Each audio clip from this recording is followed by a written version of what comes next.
আলাইকুম। আমি একটা পিঠা বানাইতেছি আটা দিয়া, তারপরে ডিম ভিতরে। তো আমার ছেলে খাবার জন্য মানে ইয়ে করতে আছে, তো ও মোবাইলে দেখছে যে আম্মু আমাকে এই খাবারটা খাওয়াইতো। তো আমি এখন চলে আসলাম এই বানাইতে। তো প্রথমে আমি ভিডিওটা করতে পারি নাই, তা আমার ছেলের কাছে ফোনটা ছিল, এই কারণে করতে পারি নাই। তো যেটুকু করছি এতটুকু আলহামদুলিল্লাহ। জি বলো। হ্যাঁ, কেক রান্না করব। এটার ভিতরে মনে করেন যে প্রত্যেকটা ইয়ার ভিতরে অর্ধেক অর্ধেক করে ডিম দিছি।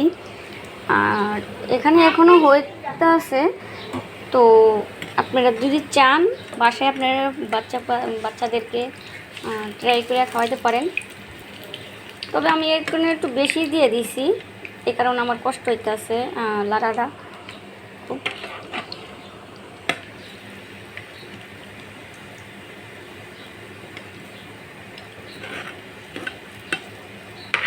কারণ এখানে তেলটা বেশি পড়ে গেছে, মানে বেশি দিয়ে দিছি আমি। ওই যে আটাটা এখানে লেগে যেতেছে।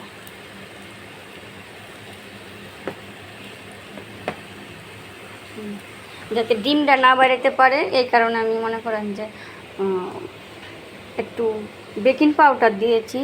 তাহলে মনে করেন যে খাইতে খুব চপ লাগবে, খাইতে খুব নরম লাগবে। তো আমার ছেলে এখন খালি আমাকে ডাকতে আছে, আম্মু কখন হবে কখন হবে। তো একটু সময় লাগে যায়, কিন্তু কারেন্টের চুলা যাতে আপনারা বুঝতেই পারছেন, কারেন্টের চুলা একটু খুব দেরি হয়।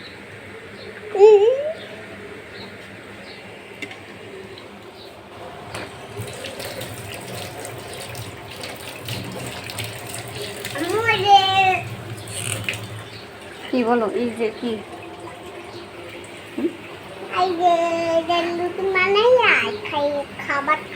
হ্যাঁ, রুটি বানায় খাবার খায়। তো আমার ছেলে মানে কি বলবো, যা মন চায় তাই বলে। তো হ্যাঁ, মোবাইলে দেখে দেখে আমাকে বলে। তো আমার তো চেষ্টা দরকার যে আমার ছেলেকে এই জিনিসটা খাবার জন্য। তো আমাকে একটু শাসন করে আমার ছেলে যে আম্মু কি করো, তুমি রান্না করো।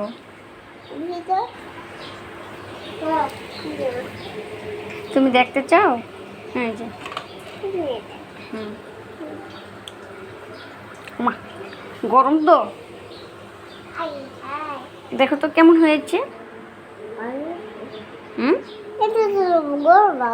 আমি দেখি, তুমি একটু একটু দাঁড়াও, আমি ভাঙিয়ে দিতেছি। তুমি একটু বিসমিল্লাহ করে খায়া দেখো না। বিসমিল্লাহ। কেমন মজা? কে বানাইছে?